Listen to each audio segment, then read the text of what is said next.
England की Oxford university जो 900 साल से भी ज्यादा पुरानी है, वो यूनिवर्सिटी जो खुद को फ्री स्पीच का मक्का बताती है, क्या वहां अभिव्यक्ति की आजादी के नाम पर आतंकी संगठनों को मंच दिया जाता है? ऐसा हम क्यों कह रहे हैं, इसे आप 4 तस्वीरों से समझिए। ऑक्सफोर्ड यूनिवर्सिटी से जुड़ी डिबेटिंग सोसाइटी ऑक्सफोर्ड यूनियन में एक दिन पहले ही एक बहस हुई। बहस का विषय था, ये सदन यानी कि ऑक्सफोर्ड यूनियन कश्मीर की आजादी में विश्वास रखता है। अब ऑक्सफोर्ड यूनिवर्सिटी का एक कमरा भले बहस के रूप में ये ख्याली पुलाव पकाए, लेकिन सच पूरी दुनिया जानती है, कश्मीर भारत का अटूट और अभिन्न अंग है। फिर भी अगर कोई कश्मीर पर किसी तरीके की बहस करे तो अभिव्यक्ति की आजादी के सबसे बड़े पैरोकार के तौर पर भारत को इस पर कोई ऐतराज नहीं होगा। लेकिन इस बात का विरोध जरूर होगा अगर बहस के दौरान विषय के समर्थन में बोलने के लिए भारत के प्रतिबंधित आतंकी संगठन से जुड़े लोगों को बुलाया जाए। ऐसे में ऑक्सफोर्ड ही नहीं, समूचे इंग्लैंड में रहने वाले भारतीय और भारतवंशी आतंकियों को मंच देने के लिए ऑक्सफोर्ड यूनियन का विरोध करेंगे और कर रहे हैं।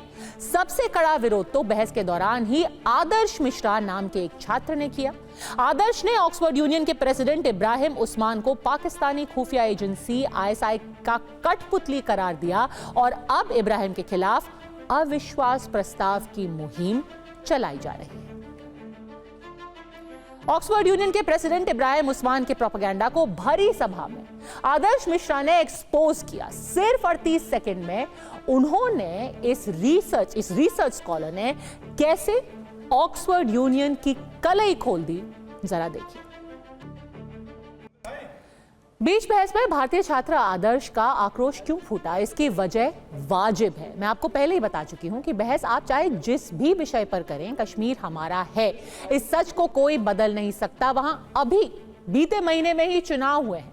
ऐतराज तो बहस में आतंकी संगठन को मंच देने पर है। ऑक्सफोर्ड यूनियन ने कश्मीर की आजादी के समर्थन में बोलने के लिए 3 लोगों को बुलाया। ये लोग थे रजा नजर, प्रोफेसर जफर खान और डॉक्टर मुजम्मिल अयूब ठाकुर। जबकि विषय के विरोध में बोलने वाले लोग थे सिद्धांत नागरथ, यूसुफ कुंडगोल और प्रेम शंकर झा। जिन लोगों को बहस के विषय के समर्थन में बोलने के लिए बुलाया गया, उनमें मुजम्मिल अयूब ठाकुर कौन है?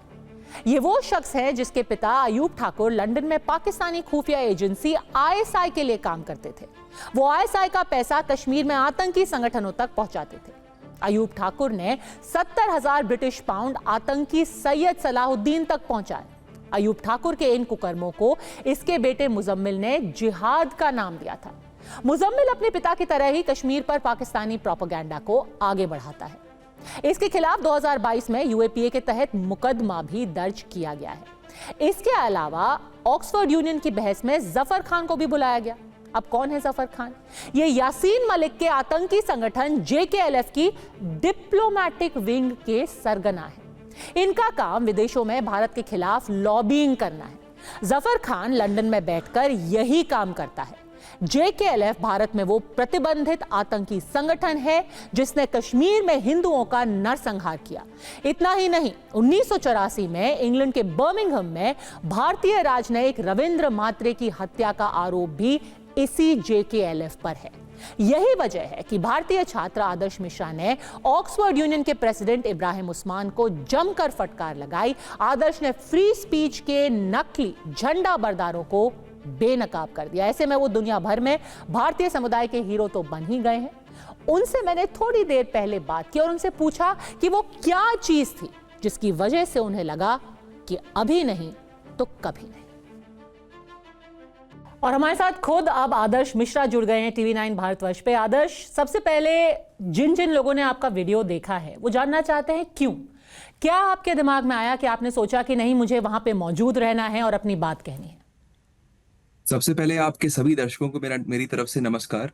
और जो रीजन था जिसकी वजह से मैं वहां पे खड़ा हुआ और मैंने उनके डिबेट को इंटरप्ट करा, एक पॉइंट ऑफ ऑर्डर होता है ऑक्सफोर्ड यूनियन के डिबेट में, उसका रीजन ये था कि डिबेट में उन्होंने एक प्रतिबंधित संगठन जो कि एक आतंकवादी संगठन है जिसका नाम है जम्मू कश्मीर लिबरेशन फ्रंट, उसको उन्होंने बुलाया था।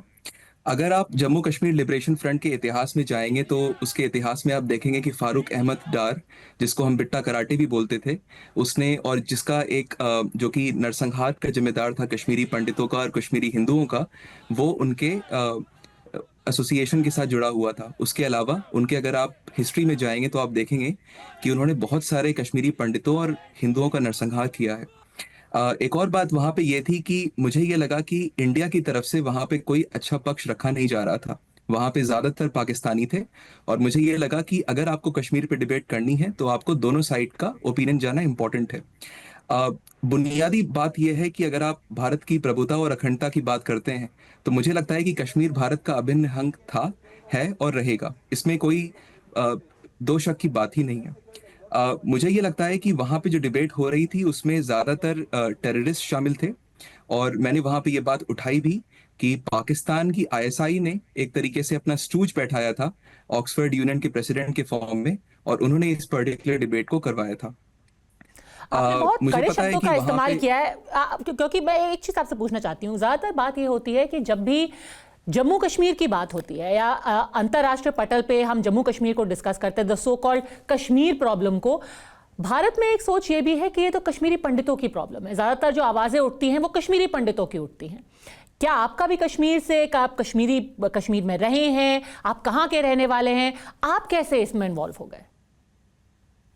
मैं लखनऊ का रहने वाला हूं, और यहाँ पे मैं जम्मू कश्मीर के डायस्पोरा के साथ मेरा काफी जुड़ाव है। इनफैक्ट पिछले वर्ष मैंने श्रीनगर की यात्रा भी करी थी। तो मुझे ये लगता है कि ये डिबेट एक तरफा डिबेट थी कि आप खुद ही वकील थे, खुद ही जज थे, और आप खुद ही उस पर्टिकुलर केस को डिसाइड कर रहे थे। डर नहीं लगा आपको? एक तो आप यूके में रह रहे हैं, वहां पे एक बहुत स्ट्रांग लॉबी भी काम करती है, आपको इस्लामोफोबिक भी कुछ लोग बोल रहे हैं, मैं देख रही थी सोशल मीडिया पे। लगा नहीं कि बैकलैश होगा? मुझे बिल्कुल लगा बैकलैश होगा, बट मुझे कहीं ना कहीं रविंद्र महात्रे जी की याद आई। वर्ष 1984 में उन्हें बर्मिंघम शहर में जेकेएलएफ ने किडनैप करा था, और वो एक इंडियन डिप्लोमेट यूके में थे, और 1984 में उनकी हत्या कर दी गई थी। तो मुझे उन कश्मीरी पंडितों की याद आई, उन कश्मीरी हिंदुओं की याद आई, और मुझे लगा कि मेरा डर उनके डर के सामने कुछ नहीं है। दूसरी बात यह है कि अगर मुझे पता है कि मुझे प्रॉब्लम हो सकती है, लेकिन अगर मुझे कोई प्रॉब्लम होती है तो मैंने वहां बोल दिया था कि इसके लिए पाकिस्तान के ISI chief general Asim Malik, और पाकिस्तान के जो आर्मी है, साथ में ऑक्सफोर्ड यूनियन के जो प्रेसिडेंट हैं इब्राहिम, अगर मुझे कुछ होता है तो वो इसके जिम्मेदार होंगे। आपको हिंदू फंडामेंटलिस्ट कहा जाएगा? क्या पता आपको ये भी बोला जाए कि आप संघी हैं, भाजपा से हैं, बिगट अगर हैं? जी, अगर अगर कश्मीर की बात करना हिंदू फंडामेंटलिज्म है तो मैं इस आरोप को लेने के लिए बहुत अच्छी तरीके से तैयार हूं। अगर कश्मीर की बात करना संघी होना है तो मैं बेशक बोलता हूं कि मैं संघी हूं। मुझे अटल बिहारी वाजपेयी जी की एक कविता याद आ गई जिसमें उन्होंने लिखा था कि हमलों से, अत्याचारों से, संहारों से भारत का शीश झुका लोगे या मत समझो। जब तक गंगा में धार, सिंधु में ज्वार, अग्नि में जलन, सूर्य में तपन शेष, स्वतंत्र समर की वेदी पर अर्पित होंगे अगणित जीवन यौवन अशेष। पाकिस्तान क्या संसार भले ही हो विरुद्ध, पर कश्मीर पर भारत का सर नहीं झुकेगा। ऑक्सफोर्ड यूनियन कहती है कि हम फ्री स्पीच, आपने बताया बैस्टियन ऑफ फ्री स्पीच, हम बहुत सारे कंट्रोवर्शियल इश्यूज पर बात करते हैं। तो उन्होंने तो ये तो कहा है कि क्या ब्रिटेन की पुलिस को खत्म कर देना चाहिए, क्या सरकार ब्रिटेन की पूरी तरीके से फेल हो गई है।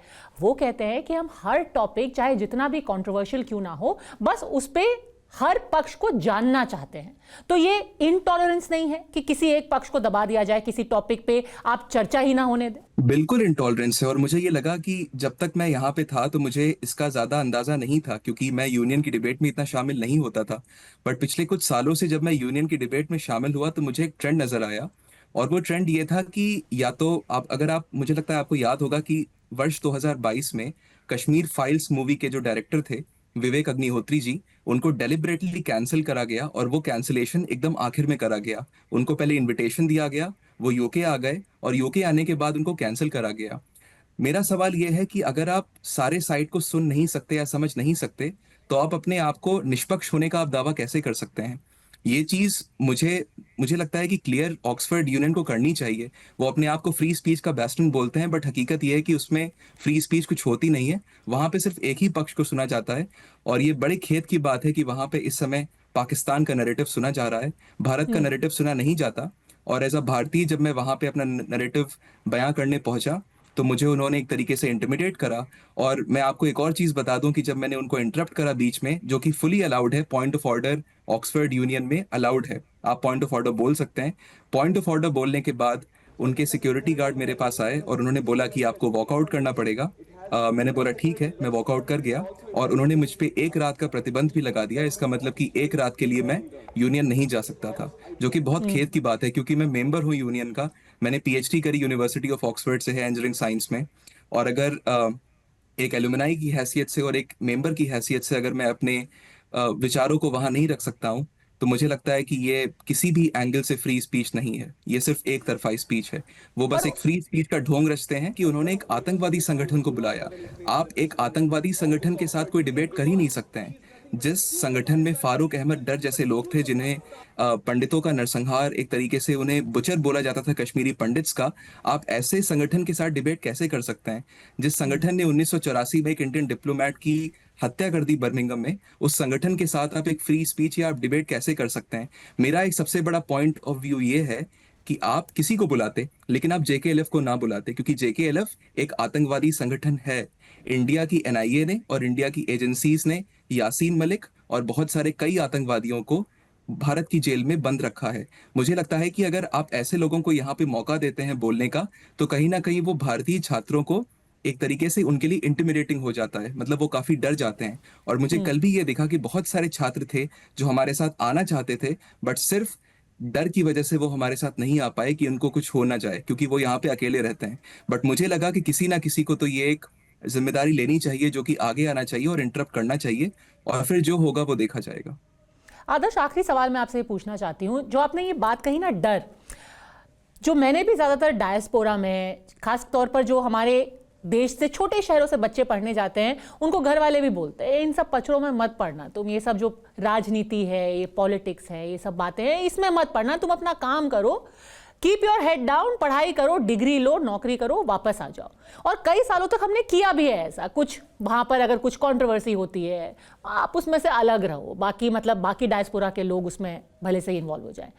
क्या पिछले कुछ सालों में ये चीज़ें बदली हैं? क्योंकि भले से ही वो ऑक्सफोर्ड हो, यूके हो, अमेरिका हो, ये ज़्यादा देखा गया है कि बच्चे 20-30 साल के बच्चे, भले से ही प्रोफेसर नहीं बोलेंगे, पर बच्चे अब और ज़्यादा मुखर होकर के इन चीज़ों पर बोलते हैं। क्या बदलाव आया है? बिल्कुल, बहुत बड़ा बदलाव आया है। और मुझे ऐसा लगता है कि अगर आप पिछले 3 सालों को देखें, तो यूके ने एक अपना जो प्रधानमंत्री है वो इंडियन ओरिजिन का दिया है, ऋषि सुनाक जी।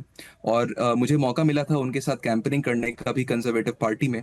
और मैंने ये देखा कि कंजर्वेटिव पार्टी में और इनफैक्ट लेबर पार्टी में भी बहुत सारे भारतीय हैं जो आगे आ रहे हैं, जो कि इस समय सांसद बने हैं और जो कि यहाँ पे वेस्टमिनिस्टर के पार्लियामेंट में जाके बैठ रहे हैं। जहां तक रिसर्च का सवाल है, मैं अपने फील्ड में ये बोल सकता हूँ कि बहुत सारे post doctoral scholars, research scientist अब बहुत मुखरता से यहाँ पे अपनी बात रखते हैं, जो कि पिछले 10 साल पहले जब मैं 2014 में यहाँ पे आया था तो उस तरीके से वो बात नहीं रखी जाती थी। तो मुझे ऐसा लग रहा है कि आने वाले समय में हम भारतीय जो हैं वो हर डोमेन में जाएंगे और कहीं ना कहीं अपनी बात को बहुत ही निष्पक्षता के साथ रखेंगे, और इनको एक निष्पक्षता के साथ वो बात सुननी भी पड़ेगी।